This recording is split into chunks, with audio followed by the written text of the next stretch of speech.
Ladies and gentlemen, good day and welcome to Saregama India Limited's earnings conference call hosted by Emkay Global Financial Services Limited.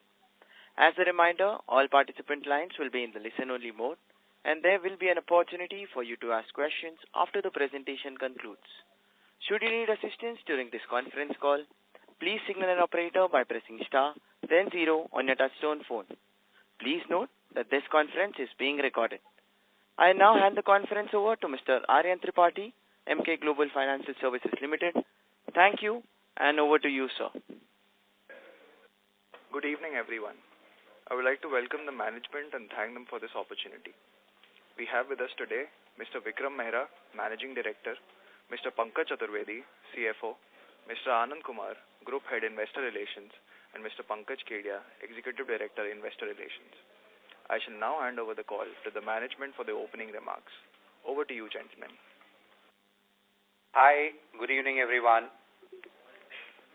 This quarter saw our operating revenue of 260 crore and an operating PBT of 76.5 crore. In this quarter, we have also taken the impact on account of the new labor code of around 7 crore, which is a one-time non-cash exceptional item. If I remove the impact of that, we are looking at an operating profit of 83.5 crore. As always, I will request you to evaluate us on a rolling 12-month basis and not on a quarterly performance basis. We have been maintaining that stand all throughout, and I request you to do it. We have had a great EBITDA percentage in this quarter, but rather than taking that as our guidance, we should continue with our guidance of 32-33% adjusted EBITDA for the mid to long-term basis for the company. Let me start with the first vertical, music, which grew by 29% year-on-year basis during this quarter. The primary reason for this growth was the release of newer content, both on Hindi and the regional side, and the partial negation of the Airtel Wink revenue in the denominator effect. As many of you may remember, we were getting revenues from Airtel till mid-November of 24. Hence, it was part of the Q3 of the previous financial year. That's the time Airtel Wink shut their operations. To some extent, we had that revenue sitting in our denominator. But now that effect is gone away, that also helped us in going and registering a 29% growth. This quarter saw the release of the super successful Hindi film Dhurandhar, which had the unparalleled distinction of all 11 songs being part of Spotify India charts. Its biggest song, Gehra Hua, even today, as I talk to you, is ranked at number 1 position on Spotify India charts. And its other song, Shararat, is in fact ranked at global number 1 song today on YouTube. The other prominent releases of this quarter was Tu Meri Main Tera Tu Meri, film from Dharma in Hindi, and Darshan's film Devil in Kannada. Non-film albums releases include one of our own Pocket Aces artists, Danny Pandit, with whom we people have released a Marathi song, Zatpat Patapat, which did extremely well for us. And then we also worked with Amanraj Gill as part of our Nav Haryanvi deal and launched a song Circle, which has become the top song in the Haryanvi language. Our new content strategic partnership with the ex-promoters on Nav Haryanvi is going very strong. 3 of the songs released by Nav in the last 4 months are even today sitting in Spotify Top India charts. Overall, company released 1,100 odd original and premium recreations across Hindi, Bhojpuri, Gujarati, Punjabi, Tamil, Telugu, Malayalam, Marathi, and Bengali languages. And this also includes Chhattisgarhi and Odia. Overall, our spend for the new content this year will be in the space of 275 to 300 crore. This has come down compared to what we had earlier planned, because many of the films that we had planned for the year, their releases got pushed to the next financial year. The two of the most prominent ones are Sanjay Leela Bhanshali's Love and War and Telugu superstar Nani's Paradise. During the quarter, the company made a strategic investment in Bhanshali Productions through a significant minority ownership with valuation that is linked to the financial performance of Bhanshali Productions over the next 3 years. We are proud of the structure of this deal, which gives more weightage to the future performance than only to the past laurels. This arrangement with Bhanshali Productions also provides us exclusive access to marquee Hindi film music at a pre-agreed cost structure with these people. This will ensure that not only are we going to get guaranteed access to the music of one of the biggest film production houses of this country, but also without getting into bidding, and hence in the long term is going to help our cost structures too. As partners, we will be playing to our respective strengths with full creative control retained by Sanjay Leela Bhanshali, while the financial oversight will be with Saregama. For your understanding, this transaction finally got closed on 30th January 26, wherein we have paid the money that we were committed to.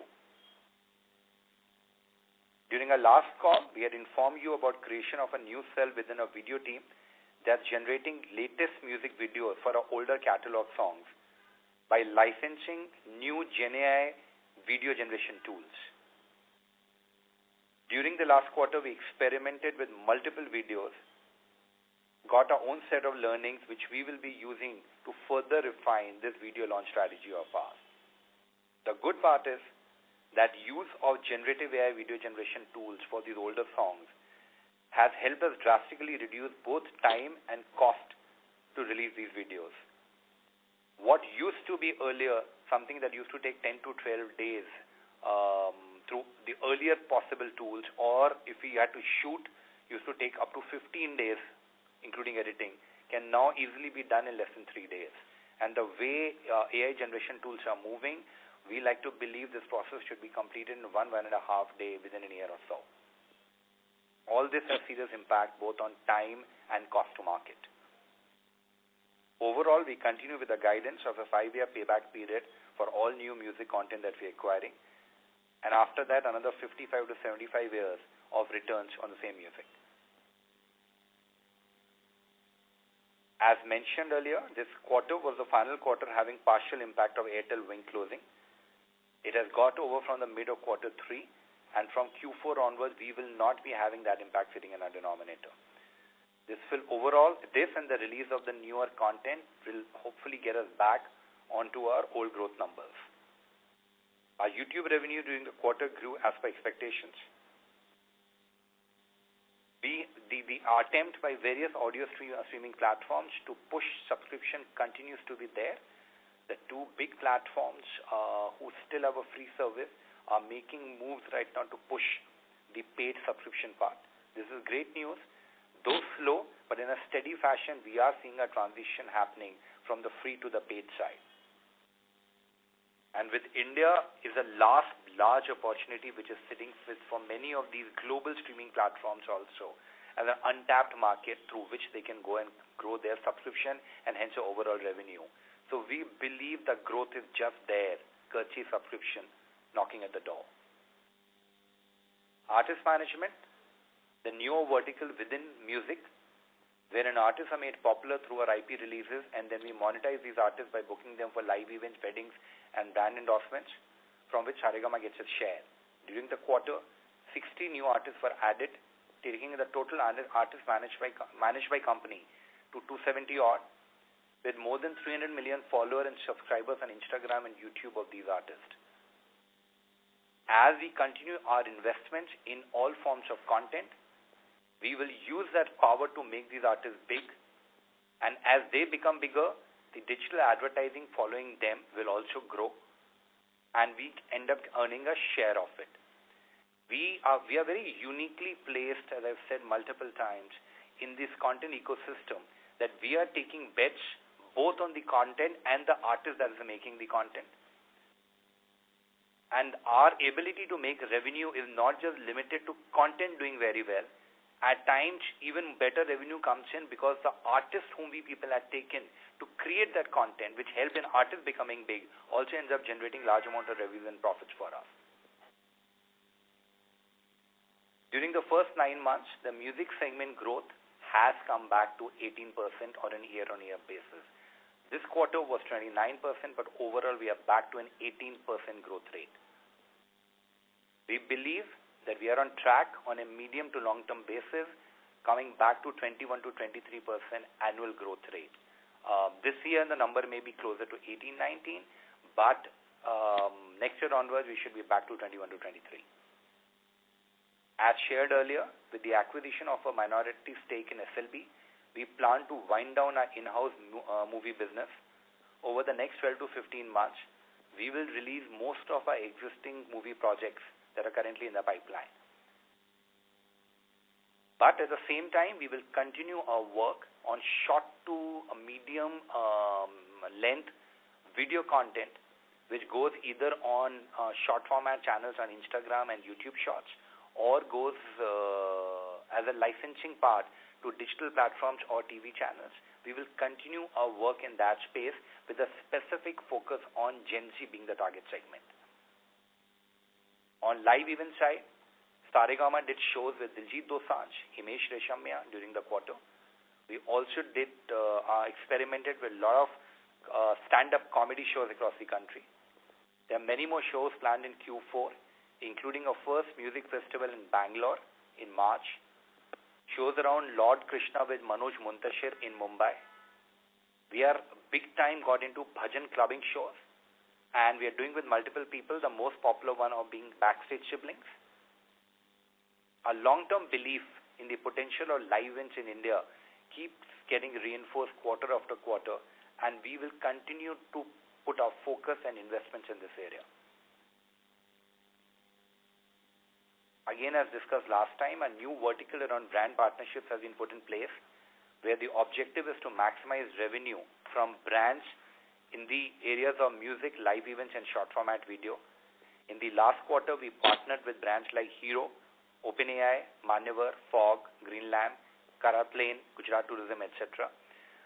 This is our very strong endeavor to say that we have been making money either from licensing our content to platforms, Netflix, Spotify, Star, or by going directly to the customer, which we do by selling a Karma or a live event.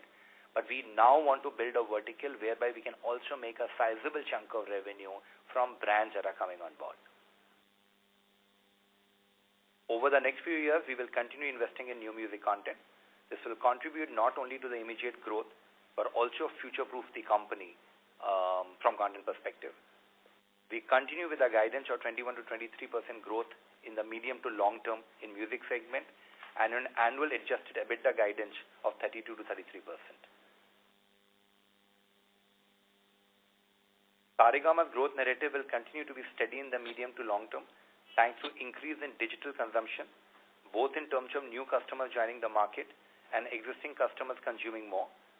With over 550 million internet footprint, cash reserves, professional managerial depth, and access to the soundtracks of the best movies, we are hopeful that we'll be able to generate earnings not just for next 2 to 3 years, but for next 30 to 40 years.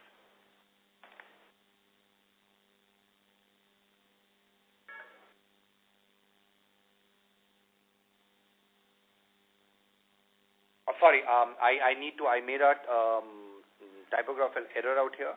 The operating PBT of the company is 76.5, which without, if I remove the exceptional impact that we people have of the provision that we people have taken, which are 7 crore on account of the Labour Act.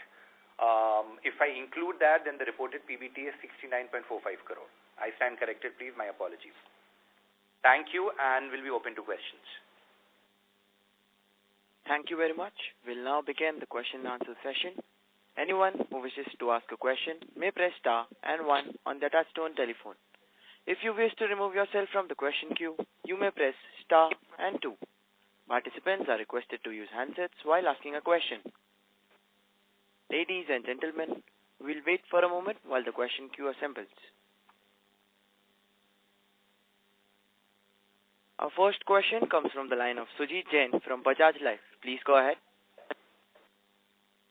Yeah, Vikram. Hi.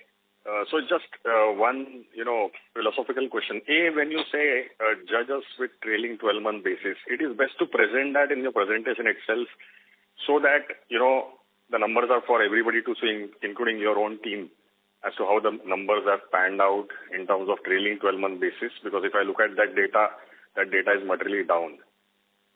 B, how do we evaluate pocket aces and eventually Bhansali production? We need to have clear roadmap in terms of the parameters that we need to track so that we can track them. See, this is a company with a great team and great compounding. If I look at numbers, any numbers, 3-year, 5-year, 10-year, compounded sales growth of 27, 18, 20%, profit growth has also been phenomenal. And then there is some kind of plateau. How do we address that? And one last question is, what about the shareholder who came in 2021 at 400 rupees? If he had invested that money, even in a national savings certificate, his money would have been 540 rupees today. So I'm not the shareholder, but I'm saying I'm sure we want to basically service him as well. So how do we get back to the previous glory and trajectory? Thank you. All fair points out here. Let me try to answer those. See, our strategy has been very, very clear, and we have been very open about it from the last 4 year onwards, that we want to up the investments on the music content in a significant fashion and not just rest on the laurels of the older content. Today it's very easy for us to take that decision that we should reduce our new content investment significantly. We will still be able to go back and show some amount of a marginal growth coming in, and the profitability is going to look extremely decent. We have taken a conscious call that we will not do that. Music segment still continues. This is the first 9 months where we are showing an 18% growth. Till last year, we were continuing to grow at a 23% CAGR on the music segment of ours. Often what gets confused is the live music part, events part. Live events is by nature a business right now which is slightly unpredictable. It all depends whether a large tour is going to be happening during the year or not happening during the year. Last year, same quarter, we had Diljit Dosanjh India tour happening. Now, Diljit's next such tour may happen 2 years later. There is no other tour. So, you will have these kind of a periodic ups and downs, both on our bottom line and the top line. The steady part of our business is the music part of our business, which has been growing in a steady fashion over these years. The other part that you should track, and if it's not working, we are fully responsible for that, are EBITDA numbers. Because if you look at the EBITDA numbers, that shields us for the time being right now from the content charge that we people are taking. And you will see there's a substantial growth which is happening on the EBITDA side.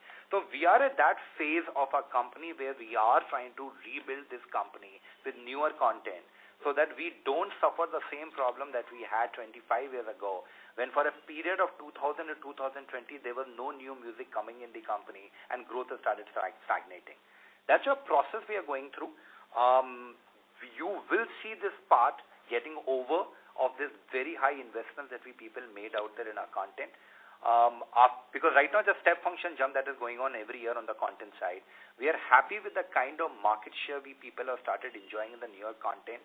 So as we go forward, the increase in content investment will be following more of a linear curve right now rather than step function, which means the revenue that's going to be coming on account of older investments and the newer investments will now soon be exceeding the charge that we are taking of that particular content, and hence the impact will start flowing back to the bottom line. Have I answered your question? No, my suggestion is that can anybody in your team tell me that number, X of event sales trailing 12 months versus the 12-month period in the base? What was that number? We've been saying that number should grow at that guided range. Has it done that? No, so you can tell me the exact numbers, or we can, take this offline. But it is best to then. Sure. Please go ahead. Every time when we say it is best to basically support that with actual numbers rather than just the narrative as that, please look at this way, that way. Let us put everything in numbers so that everything will be clear in black and white. Absolutely. Point is very well taken. From next quarter onwards, our presentation will now be showing the growth numbers on a rolling 12-month basis also. And X of events, which is a fair ask. We completely understand that. But my suggestion is that I can say that we are not there. Can your team tell me that, no, we are there with numbers? Then we are there with numbers. By the time the call gets over, right now, I'll give you the numbers. What is the growth music has shown on a rolling 12-month basis versus the previous 12 months? We'll get to those numbers. Correct. X of events, which we understand because that is a lumpy item. See, I think the right part is music licensing numbers is what we should be looking at. Adding Karma to it makes no sense because Karma, we have been very public about it. Focus has changed. We are reducing the revenue but increasing the profitability on Karma. So the core part of the business, which is the steady income part of the business, is music. We'll give you the music numbers before the call ends. Fair enough. And I still don't get the answer as to how do I evaluate Pocket Aces and this new investment, which is absolutely right in terms of the direction the industry has to take. But we need to have clear parameters as to how good we are in terms of our capital allocation, the capital that we last raised. So I'm with you completely. So our guidance on Pocket Aces has been that this year we will not only show a growth right now, which is upwards of 25%, but will also be break-even. And last year, we people had still written a loss. This year is a break-even year for us. All the synergies that we needed to drive with those people seems to be falling in place now. So you will have a break-even year going there. Post that, I am expecting right now that the Pocket Aces part of the business, which is a combination of artist management and some amount of video content, should be growing at a 25% CAGR. Would it lead to a meaningful ROE in that business after 5 years or after 7 years? And if yes, what is that number? Sure. So I will come back to you on this, but please, every time you are looking at Pocket Aces, even when we acquired it, I had said this, and I'll repeat myself. Pocket Aces on its own makes a lot of sense, but it makes even more sense from the music perspective. Today, if Saregama has got the biggest hit rate in the market today in terms of music albums, it's not just happening because we are smarter on maybe little bit contribution to that, but the fact of life is we have the most effective marketing machinery in there on the digital side. And Pocket Aces numbers that they bring in of the followers and subscriber base, both on Instagram, YouTube Shorts, YouTube and Facebook, are a very big contributor which is helping our music business. So we are able to drive bigger number of hits on the music side in spite of having marketing costs which are under control. So there's a large help that part of the business is providing to music part too, but that does not mean Pocket Aces will ever become the loss leader. You will see numbers improving. So there also for us to get this company from a minus 10 crore loss into now a break-even has been a successful journey, and from now onwards we'll build, and we will share with you the parameters on which you can go back and judge. Yeah, and one last suggestion is when we say in YouTube we met our internal expectation, I don't have anything to judge in terms of numbers what your expectation was against which you said, Sir, you yes, it's a goal, but I don't know the goalpost. No, you need to judge me at a 29% music revenue growth during the quarter and 18% on a 9-month basis, sir. Beyond that, I can't share information. I can just tell you directly. Yeah, that I get. But yeah, ultimately it should show up in numbers for us. That's the basic answer. So evaluate us on a 29% quarter growth and an 18% 9-month growth. Sure. All the best and thank you. Sujit, just to add up on your query, this is Pankaj Kedia. The presentation which we have filed to the exchange, slide number 15 of the presentation talks about last 17 quarters music licensing income, quarter by quarter. So what Vikram was talking about, rolling last 4 quarters, that data is already filed with the exchange. Yeah, sure. Thanks. Thank you. Thank you. Our next question comes from the line of Lokesh Manik from Valum Capital. Please go ahead. Yes, hi, good evening, Vikram and team. A couple of questions from my end. One is, you've seen good success with Durandar and other film regional releases this quarter. So do you expect this momentum? You mentioned one of them is continuing even in Jan. to aid the growth in Q4 as well, going forward, the momentum from all these releases?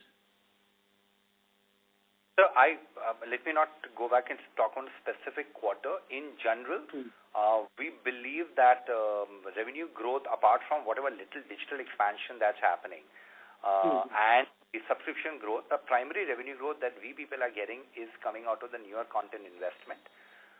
Majority of our release calendar that was scheduled for Q1 and Q2 had got pushed, which was bunching up in Q3, and some amount is coming out there in Q4. So that's a content strategy which will help out there in the revenue part too. Even last quarter, when we people had were looking at 11 to 12% growth in music business of ours, I had mentioned very clearly that we should end the year closer to 18%. We are already on a 9-month basis on 18%, and our hold at this juncture, I have reason to believe that around 8% should be the number for the end of the year also on the music part of the business. Fair enough. And Vikram, just to add to this, do you see this success, allowing you to negotiate better with the contracts with the platforms coming up? Because that's where new music also has an advantage. You mentioned in the past it helps you to negotiate better. So are you seeing that with the discussions with the platforms that you're having? Yeah, let me put it this way, sir.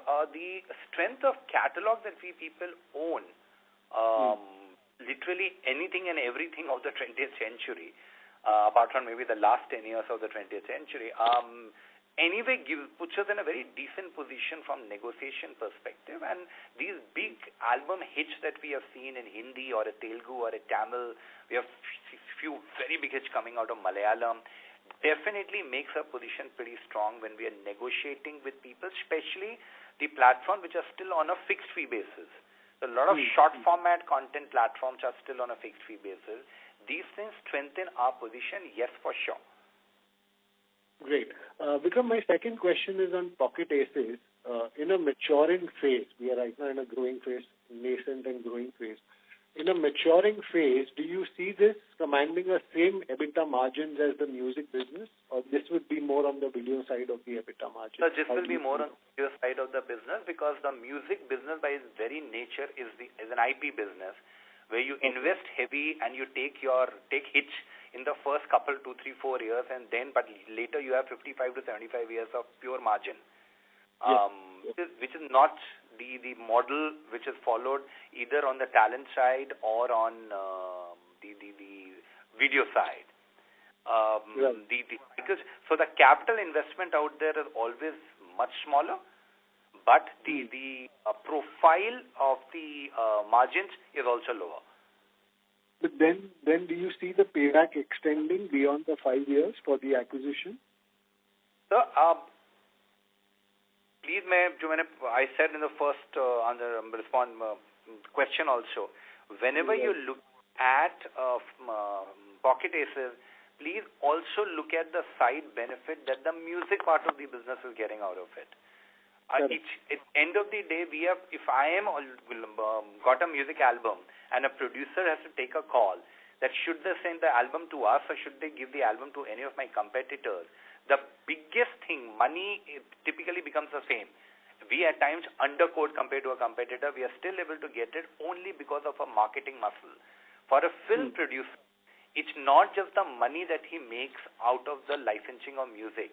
For him or her, very important part is, will the music be marketed large enough so that Friday morning when the movie opens up, there are enough footfall in the hall.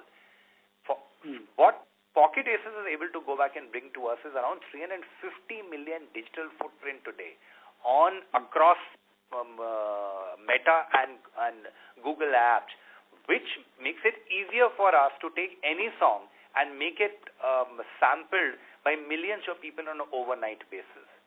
So there is a large benefit of that also coming in, and those benefits are captured in different verticals. They're not just captured strictly sitting out there under Pocket Aces. Tomorrow I can go back and start giving them large marketing money to show them profitable, but that's the wrong thing to do. Right. Just last clarification, the big releases of Love and War and One More, they've been pushed into Q1, Q2 of next year or Q4 of As of now, understand is Paradise is Q1 and Love and War today is Q2. Okay, great. We have another movie planned for next year in the Hindi space, which currently they are in Q2. My expectation is going to get pushed to Q3. Now, Q3, so you have a good lineup then for Q1, Q2, Q3 following on big release. So typically Q1 anyway goes a little lighter because most film producers are scared of the cricket phenomena at that time. Less releases happen, they start bunching up towards May end and June. July, August becomes a very big release period, and then Diwali to Christmas is a very big release period. For South India, January is a very big release period. Across the country, romantic films, February is a big period. Understood. Great. That's it from my side. Thank you so much. Thank you, sir. Thank you. Our next question comes from the line of Kavish Parekh from B&K Securities. Please go ahead. Hi, Vikram.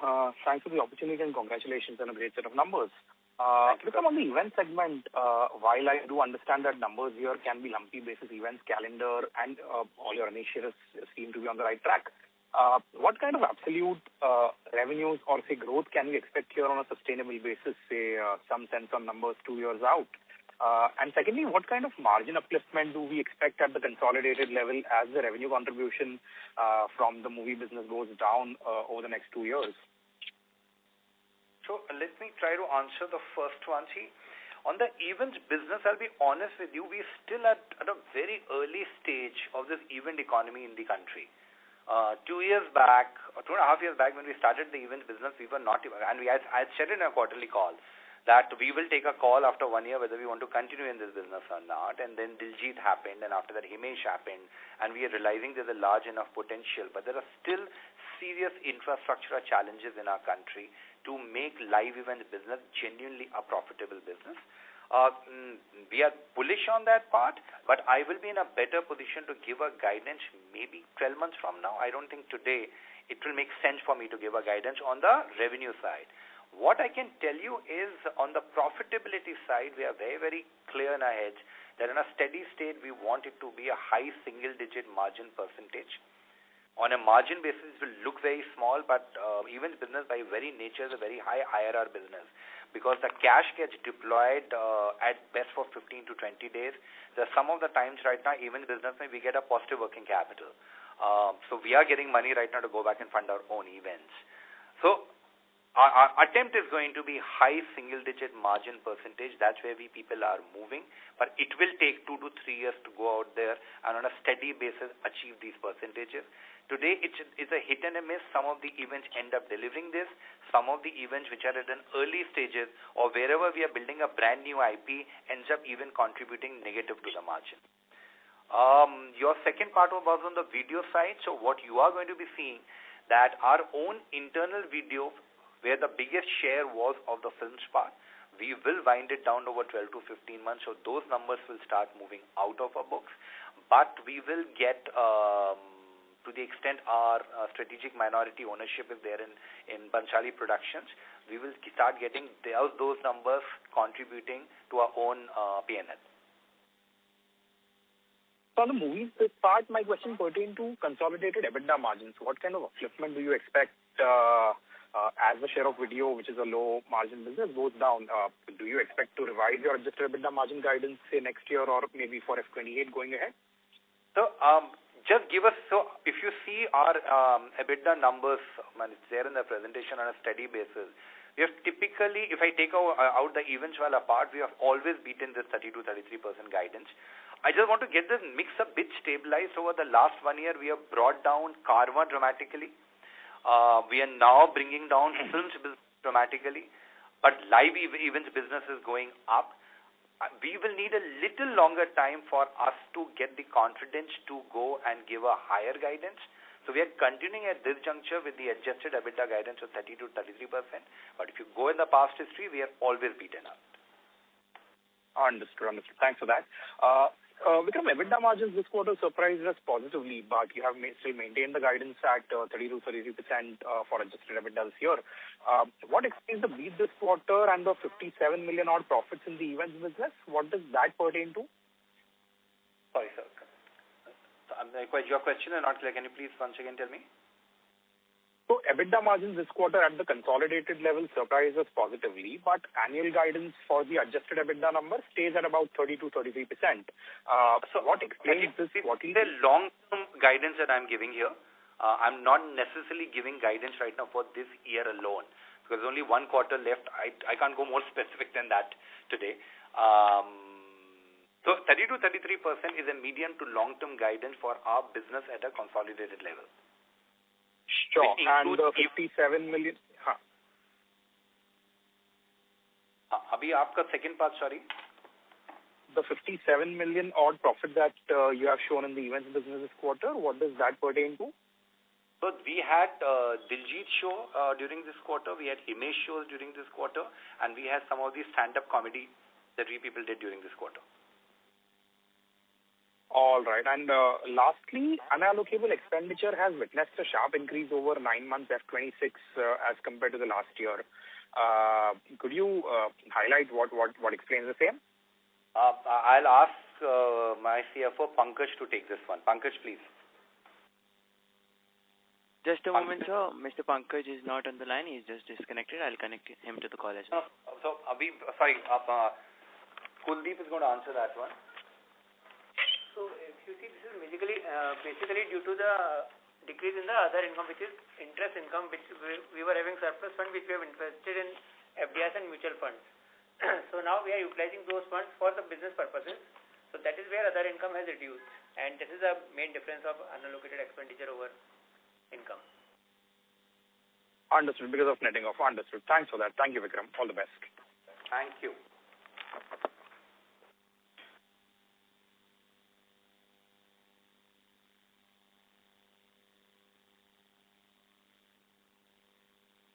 Hello.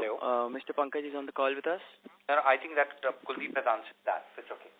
All right. Let's go to the next. Our next question comes from the line of Jyoti from Arihant Capital. Please go ahead. Yeah, thank you for the opportunity. Sir, might be this question you have got multiple times, but wanted to ask again. Like India is a paid music penetration, which is approx 1%. So what ARPU and subscriber assumption are embedded in our medium-term revenue outlook? And also wanted to understand what percentage of license revenue today is subscription linked, and how fast can this shift, and also with 550 million plus follower across platform, what is your revenue per million followers, and how do you plan to scale this up going forward?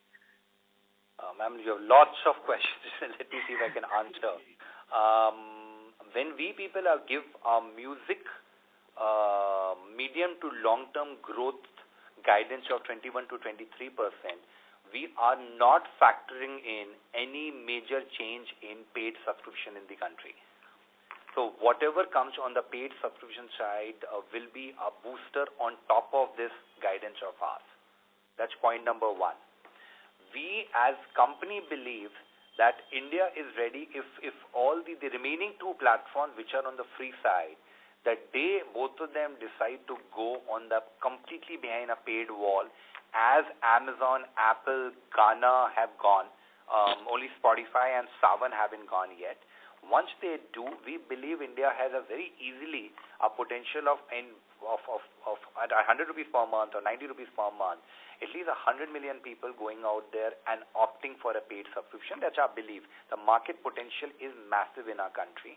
The success of earlier days DTH, then digital cable, and now video OTT services, even transactions being done on gaming services today, give us the confidence that one, there's affordability. Second, there is an inclination to go and pay for entertainment content. And this fabulous job done by government on the digital infrastructure has ensured that the payment has become very, very easy and glitch-free. All these factors coming together create this perfect recipe right now where a large number of people can go out there and move to the paid subscriber base.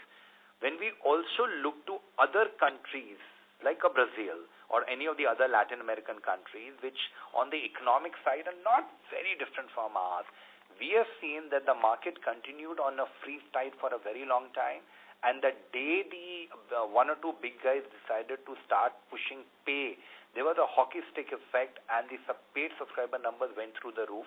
Something very similar happened in China around 7 years ago. We believe a similar story eventually is going to go and play out in India also on the music side. As a company, we have that stronger belief in this hypothesis that when we are doing new content acquisition, we keep in mind that which are the languages where there will be a higher takeoff or the first takeoff will happen of the paid subscriber base, and we skew our spend on that particular language. It's a matter of 1, 2, 3 years when you will see paid subscription taking off in our country. Have I answered your question? Yes, sir, largely. And the last question, follow-up on the EBITDA side, like you have guided 30 to 33%, but once CapEx over by 27, so what's our outlook on that side, on the EBITDA side, not on the revenue, like you mentioned you cannot guide, but on the EBITDA side, what kind of trajectory we can follow?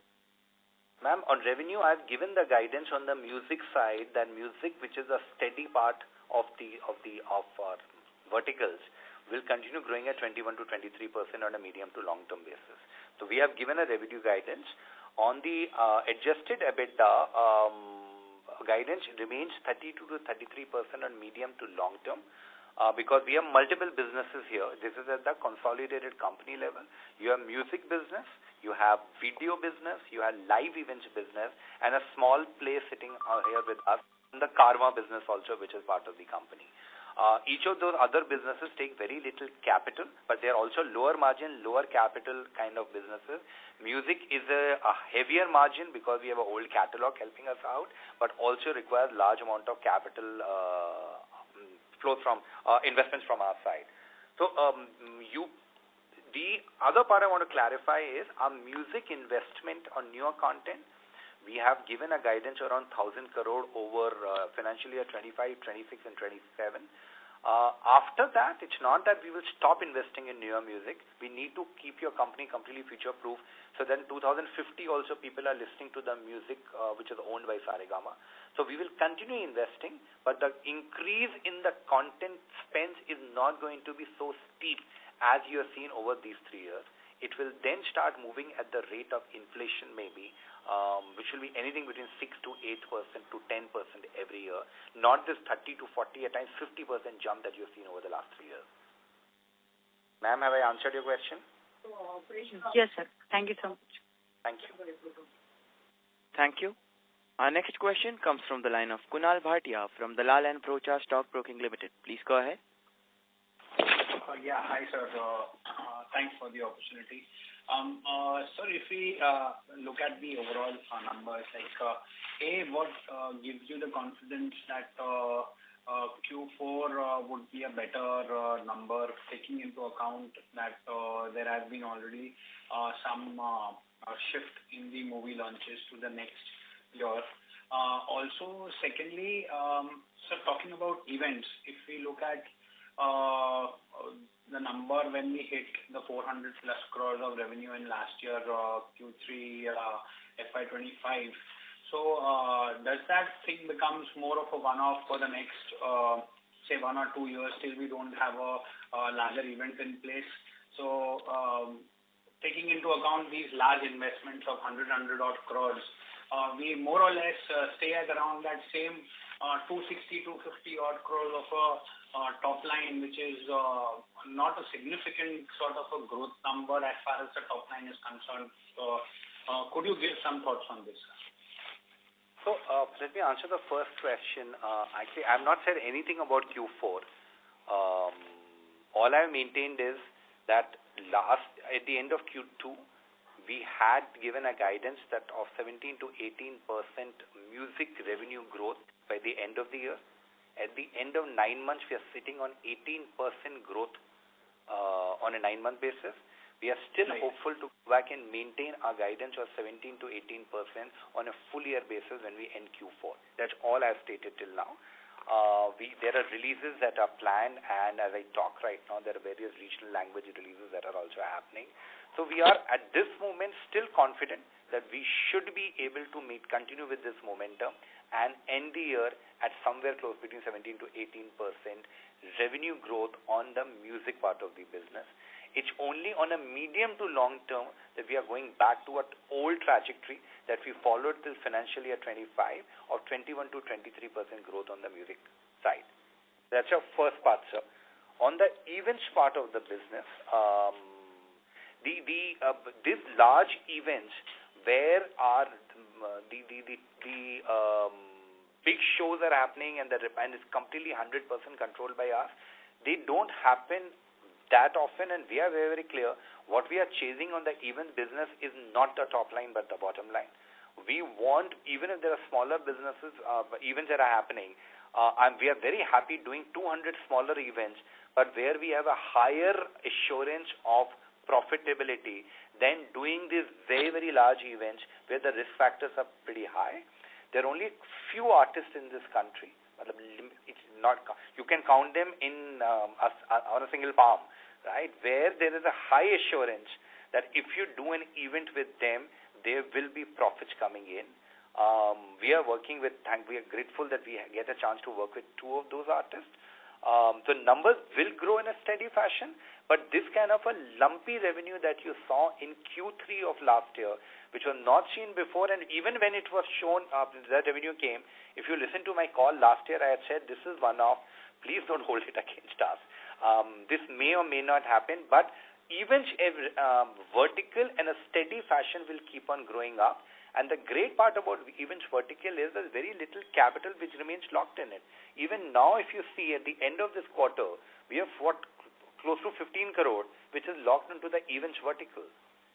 Events vertical does not have to ever major cash that gets locked there because you blocked. Okay. So the very nature is that you put the money in, you rotate, the capital gets rotated right now within 30 to 40 days, one gets out. So I think events vertical, we will follow the same strategy. Keep yourself very, very capital light. Don't get into any of the infrastructure related large projects part of the events business. Go back and produce great shows with artists where there's a high probability of success. Find business models where in case things go wrong, you can hedge that downside by doing something with the artist, maybe on the recorded music side, because we are uniquely placed being the only entertainment company, not just in India, but globally now, which is present both on the recorded music side as well as the live event side. We want to take the benefit of this so that we will always be able to control the amount of losses, if any, that come out in the event side. Have I answered your question? Yeah, so going forward, say on a medium to long-term basis, how does one have certainty or a predictability for the events business? So take out that one-off things. So just take out the one-off things, which again I'm repeating, when the one-off thing happened, we had said it's a one-off thing. You take that out, there is a steady growth you're going to find year after year. So every time there's a one-off thing, we will call out that one-off thing. And please don't consider that as part of a growth strategy. It will be imprudent on my part to say no when a one-off activity like that happens. But that's a nature of the beast here. If you are going to be working with Indian artists, and we are very clear that's a space we want to be in. We work with Indian artists with whom we also have a relationship on the music side. Their all-India tours of that size are not that many happening in the country. Most of those are very, very small. Diljit Dosanjh is the only tour of its shape, size that has happened in the last 5 years in this country. And Diljit can't come every year to India. आप please Diljit उस quarter के अंदर Diljit impact हटा दीजिए and then please evaluate us.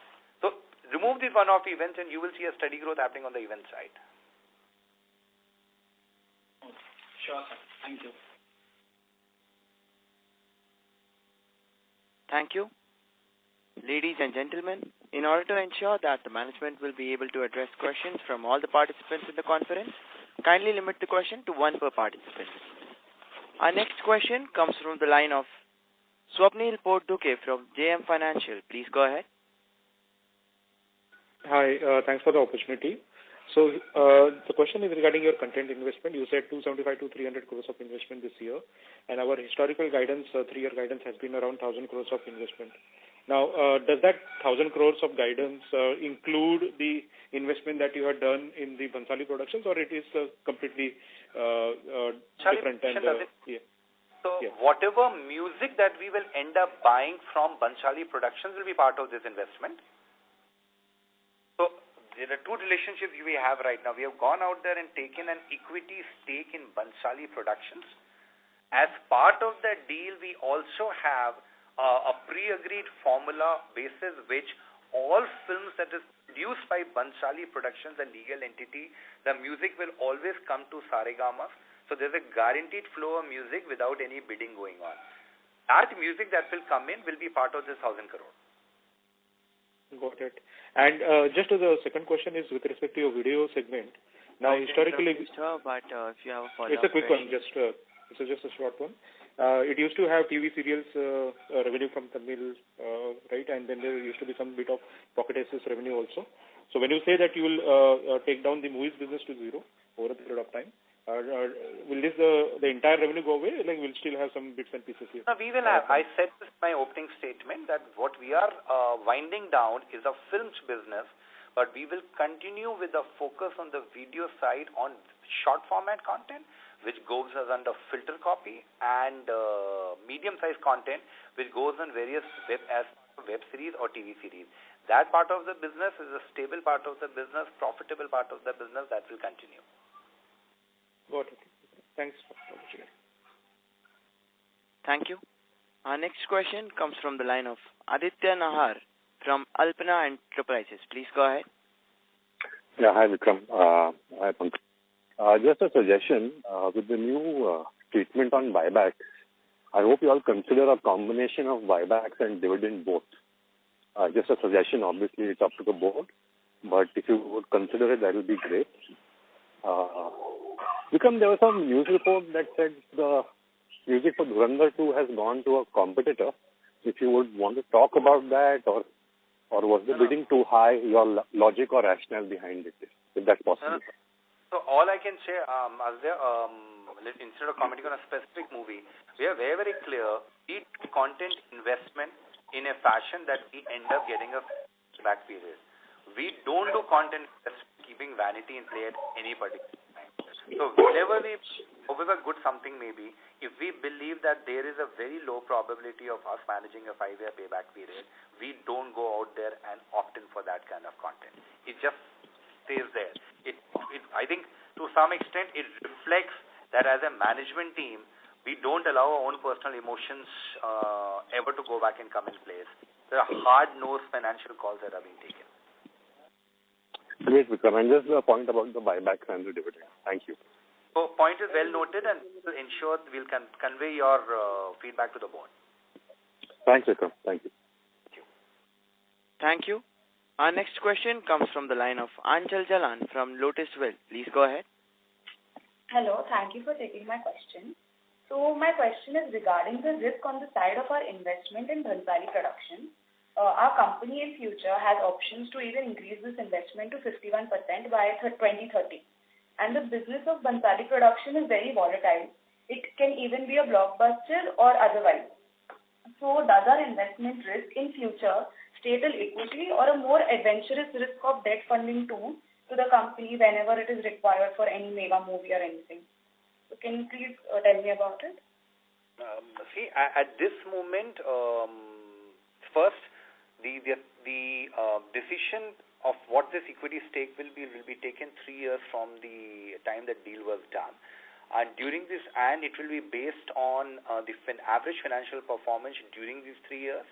So the onus is fully sitting out there with the management of Bhansali Productions to be extremely prudent about what kind of movies are they making and at what cost structures are they making.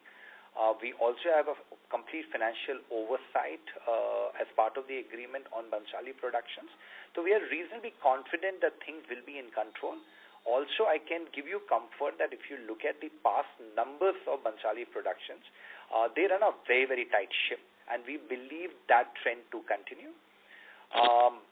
Our understanding of the next few years' plans is that the combination of the capital infusion done by Saregama and Bhansali Productions and this unique ability Bhansali Productions has, that they can go to a digital platform and pre-sell the rights even right at the script stage and pick up massive advances from them. The combination of these two will come very, very handy for them to go back and finance all their films without any need to raise debt. We don't see any need for any debt raise to happen. Regarding your last point on the majority stake, do we want to go out there and take or not? That's a call board will be taking at the end of the 3 year. We have the right, not the obligation to go out there and do that. Okay, sir. So if there is any requirement for debt by chance, then the company is open for that?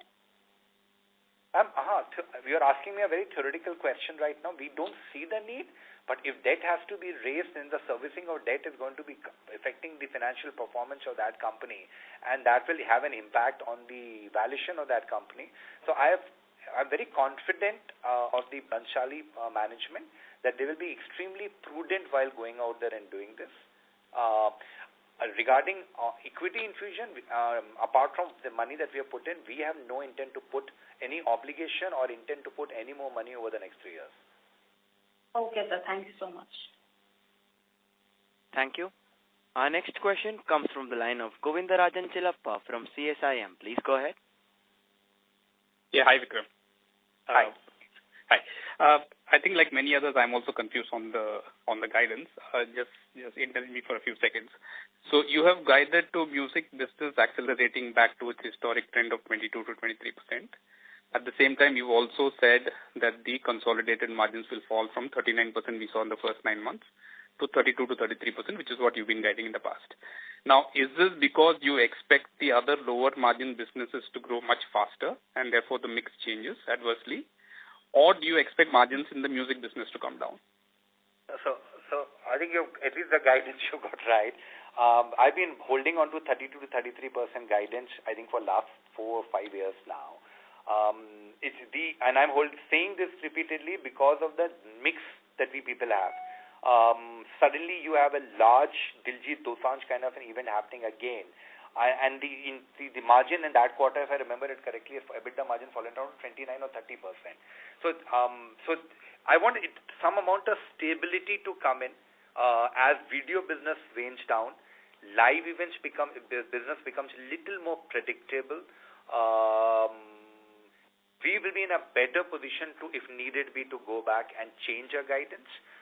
Music profitability is not going to come down. There's no reason. It's not come down over the years. There's no reason for us to go back and come down at all. If anything, subscription is going to be ensuring as subscription goes up that the yield per view or a stream is going to go up. So profitability, if anything, will improve rather than coming down. I don't want to change the corporate level guidance till the time these verticals that we people have get a proper stability. If we people, if you see this quarter's EBITDA percentage sitting at 46%. Now, these are aberrations that keep on happening. A 46% cannot be offered right now on quarter and quarter. It just depends on which content got released or which revenue peaked, while the cost may be sitting on quarter 2 or a quarter 4 basis. So long term, it's not that we believe EBITDA percentages are going to come down. We will change our guidance once the mix of our vertical stabilizes. I think the confusion comes because you give guidance on top line just for music, but margins is for the whole company. So there is an inherent assumption you've made for growth in other businesses, which mathematically would suggest that you're expecting other businesses to grow much faster than 22-23%, which is why all this confusion. Okay, fair enough. Let me see next time onwards right now when we do the annual call. What more refinement in our guidance for individual verticals can we people give? Yeah, just to be clear, you don't expect music margins to be very different from what it has been for the last 12 months? Music margins are not going to fall down. If anything, over time, music margins may marginally improve. Okay, that's comforting. Thank you. Thank you. Our next question comes from the line of Anand P. from Seema Wealth Private Limited. Please go ahead. Yeah, good evening. Good set of numbers. Just want to know, do you have the exact margins as of this quarter, the exact margin for each segment? You can go out there in the results. It's given for the various segments. The margins are there as part of the segment results. Also see the top, what is the revenue breakup? So for margins on each segment, I don't see exactly to be there. So there, it's on the page 2 of the results. The first row is for segment revenue. Second is for called segment results, where the margins are there. If you can ask me the question, I can hopefully answer that. Okay. And in the case of live events, now the craze for concerts and events going up more and more. Now, is there any thing for now Saregama is basically relying on its existing artists for live events, or would it move to other artists beyond its list of artists under a catalog? Let's say even foreign artists or someone to come as the basis of live events. Would that be possible, or would it come under music license problems or anything? No, there's no problem. It's a strategic call. Our focus always has been to work with the Indian artists because of the unique position that along with being a live events producer, we are also a recorded music company. So when we work with these artists like Diljit or a Himesh or a Backstage Siblings and likes of many of these, we also very often do a combined deal whereby we buy their music as well as sign them up for the live events business. Does it stop us from working with any of the international artists on a pure live event business? No, it does not. Today our focus is higher on the Indian artists. We believe the financial performance on the bottom line is far better on the Indian artists because the cost structures are something we can manage better than cost structures on many of the international artists. Okay. Thank you so much. Thank you. Our next question comes from the line of Shivan Sarvaiya from Humiviction Investment Advisors LLP. Please go ahead. Good evening, sir. Thank you for the opportunity. Am I audible? Yes, please. Yes, sir. So my question was on the artist management business. You spoke in your opening remarks that we manage around 270 plus artists. So if I want to view the name of these artists and the details of these artists, where can I get this? Where can I source them from because I can't see them on your website. We typically don't give the names that easy because the moment my competition knows everybody in detail, it becomes easy to go out there and poach. Okay. I'm happy to share that the entire full list. You have the big artist names that are mentioned, but the entire list of 270 strategically. I also thought we should go out there and put it, and the team was really up in arms, saying, why are you giving it on a platter to our competition, especially on the influencer side. So bigger artist names are there all across. The long tail that we people have here, we keep it only to ourselves. I'll be happy to share with you. Please come over to the office, and I'll show you. Okay, sir.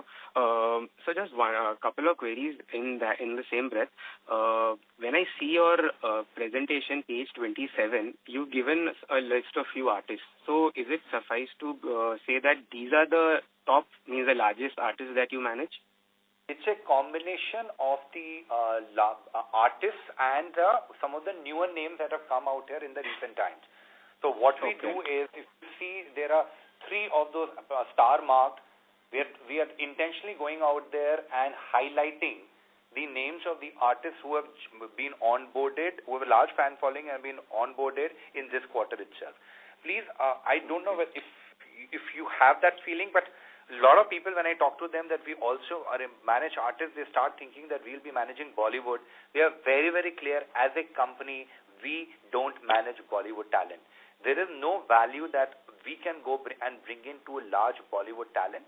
We bring value to talent which are mid-term basis right now or in non-Bollywood, by giving them a large opportunity to appear in a video or music content. And that's how we build the artists and build a long-term relationship with them. Okay. So if you see a face out there called Viraj Gilani, now with Viraj Gilani, he is a very big talent today on the digital side, specializing in Gujarati stand-up comedy. We have now done a movie with him. We are also now doing stand-up acts with him, both India and abroad. And there is a play right now on one of the Gujarati songs he will be featuring. So that's how we make that talent bigger. It gets into a much more stronger relationship than just a transactional relationship with the talent. Got it. And sir, in this 270, could you give me the split between music? Sir, but if you have a follow-up question, please. It's the same. It's the same question which I'm. There's no clear-cut differentiator. Many of the artists like you are not going to be calling Viraj a traditionally a music artist, but Viraj is doing music videos for us. We have just done this massive Marathi song, Zatpat Patapat, with Danny Pandit. Now, Danny Pandit traditionally was not a music guy. He is doing a lot of music. So the way we manage in our system is all talent is working primarily in music, because that's the biggest content investment that we people do, but also in some of the video content. I have Mahi, a young kid who happens to be Shan's younger son, and we manage him. He does music with us, but we also done web series with him on Filter Copy. So that's the power that we people bring in, that we are there in music as well as video and live events, and we plug in our talent that we people manage across all, and then sell it to the corporate market or the wedding market or to the branch market and earn our commissions. Correct, sir. By music, I meant singer, non-singer. If you can give me that split. And just one... so happy to chat with you and give you more details. Okay, sir. Or sir, in just one last one, quick one. Rejoin the queue if you have a follow-up question, please. It's just a quick one, if I may. Say, in your compensation structure, do you have a minimum guarantee that you give out to these artists? Sir, you are, I think, now getting into too much of details. I can't get into real structures with my talent. Okay, sir. No problem. Thank you very much for this. Thank you. Thank you. Our next question comes from the line of Hitendra Pradhan from Maximal Capital. Please go ahead. Hi, sir. Thanks for the opportunity. I hope I'm audible. Yes, please. So the core business, which is like music licensing, that is growing at, as you mentioned earlier, also 20% plus, and our guidance is, it can grow at 20 to 25%. So my question is, what is the contribution of our older catalog and the newer catalog, last 3-4 quarters, so 1 year of catalog, for this kind of, growth rate? Sir, I'll not be able to give you last 1 year data. It's too much competitive intensive. Ballpark, what is the split of contribution basically? Because what we have shared in the past, I can go back and tell you this, that this is the data I think we shared in the last annual presentation of ours. Overall, so around 56% of all the 56% of all the revenue that we have made in financial year 25 actually came from music that was released in 21st century, and 44% of the stuff came right now from our older catalog, which is the 20th century catalog. Kishore Da, Rafi Saab, Lata Didi, that kind of a part. We are steadily seeing a larger, though catalog is growing for us, but the large increase that we people are seeing on the growth side is coming from the newer content investment. Industry is growing anything between 5 to 8% year-on-year basis. Remaining growth that is coming in because we are investing heavily on newer content, and our market share is going up. So fair to assume, sir, more bulk of our growth in the music licensing is coming from our neo catalog, right? Like the ones we are investing. Sir. मैंने तो आपको exact numbers बता दी है उसके अंदर. If I'm saying 21 to 23, not 22 to 25, 21 to 23% is the guidance that we are giving for future growth in music business. This is assuming subscription will continue growing at the same pace, and the hockey stick effect is not going to happen. anything, the industry grows at 6 to 8%, so the older content will continue growing at that particular pace, and remaining growth is going to come because of the newer content investments that we people are making. Got it, sir. Thank you, sir. Thank you, sir. Thank you. Ladies and gentlemen, in the interest of time, that was the last question. I would now like to hand the conference over to the management for closing comments. Thank you, everyone. This quarter, I'm just going to repeat some of the key numbers which are important for us. This quarter saw the music vertical revenue grow by 29% year-on-year basis. On a 9-month basis, we are back to 18% growth rate. We are confident that we will be able to meet our guidance for the full financial year or of 17 to 18% growth in music business. On a medium to long-term basis, we hold a guidance of 21 to 23%, which we have been able to achieve over the last 8 years, leaving this year every year in the past, and we are very confident we will be able to achieve that. Our adjusted EBITDA percentage during the quarter, this quarter, was exceptionally high at 46%. Our guidance, though, remains at 32 to 33% because of the mix of various verticals that we have. But with time, our endeavor is to go out there and better it. We will continue investing in newer content, keeping data and 5-year payback period as a sole guidance factor, because that will ensure that every new piece of content that we people are bringing in is going to be adding something to the bottom line today and very substantially to the bottom line in the long run. Thank you, and look forward to your continued support. Thank you and good evening.